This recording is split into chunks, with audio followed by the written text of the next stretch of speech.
So we are right up in here.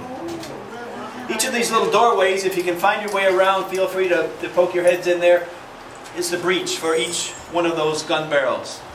Separate breech and powder hoist for each one of those guns. So you're going to see right where Dr. Hart is now, that's the center gun barrel. The door next to that is the powder hoist for that one. The next door is the powder hoist for the port gun barrel, and then the entrance to the breech to the left to the port gun barrel, and so on. So what you would do is you would fire a projectile up to 23 miles with pinpoint accuracy. Now pinpoint, that was kind of relative because the high explosive rounds weighed 1,900 pounds each. They would leave a crater about 20 feet deep and 50 feet wide.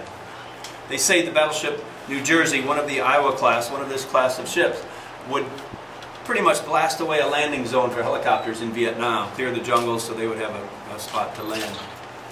Now, what we have on this level we're at, the projectile is loaded in, and it comes up from the 2 levels below us, comes up a hoist, and then a spanner tray opens up, and then that projectile lays on that tray. And then a sailor will operate a rammer that'll push that projectile up into the breech of the gun. While that's taking place, 6 bags of powder are coming up that powder hoist. And those bags then are rolled onto that same platform, and a little more gently now that rammer sends those 6 bags of powder in. 6 bags of powder that each weigh 110 pounds. So as a matter of fact, right before the surrender ceremony, Admiral Nimitz, Admiral Halsey, and General Douglas MacArthur were all sitting up in this room, or what was this room before it became the CEC. They exited out the starboard side door, which is the door right there. It wouldn't have been that exact door. That door was the security door that was added in the 1980s. But they exited out that door through the space that's over there and on down the starboard side staircase to the surrender deck. So this is a place where a lot of really great military figures have been. Oh, yes. And then I think Dr. possibly knows about. Alright, so we're all confided here, right? It's not a whole lot of space that we're in. We're in just this tight place. So we're 80 people spread off a ship that's built to support, in its current configuration, 1,500 people. That's around 1,400 enlisted, or well, 1,350 enlisted and 150 between officers and Marines in the 1980s and 90s. So you get kind of a feel for what that's like when you're packed into a space like this. The saying that you might have heard before, good night, sleep tight, that's a Navy term. Because you want your bunkmate to tighten up his bunk. Sleep tight, so you're not sagging down, drifting down in my zone here. So these are the bunks.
For our flag detail.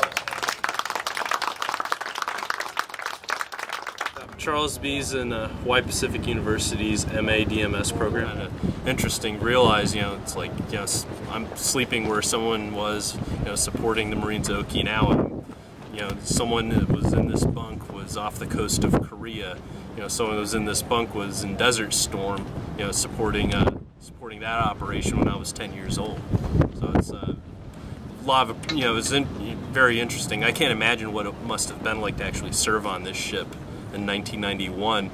And when you're going about your day-to-day business, it's like, oh, that's the spot where World War II ended and the Japanese signed the surrender document. The best thing that I think could be done, to support this ship is to come out and see it.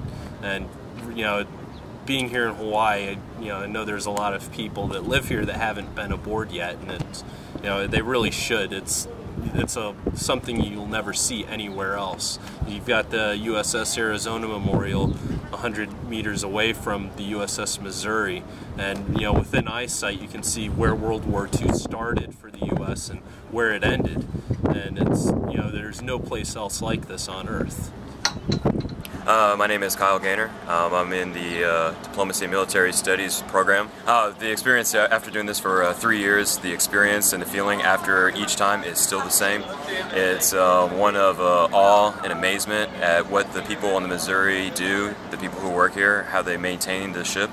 The program that they're able to put together for us continuously by making it educational, fun, interactive, and providing just a good all-around experience that helps bring the Diplomacy and Military Studies program, HPU, and with the civilian side outside, and just it's a culmination of everything. And I think the program is amazing. The experience on the Missouri, like I said, it's nothing short of amazing in itself. And the people of Hawaii should be proud of their role that they have had in supporting the ship being here, its status as a military vessel, and its place in history where it was the ending of the greatest conflict that we have known in our history. Hi, I'm Dan Parsons, Education Director here at the Battleship Missouri. Here we are 2.5 years later with a third group visiting from Hawaii Pacific University. We're extremely happy with the partnership that we have with HPU. We're looking for continued partnership with them through our overnight encampment program and future history conferences. So I want to thank them for their visit, and we appreciate the public coming here to help support the Battleship Missouri Memorial in her mission.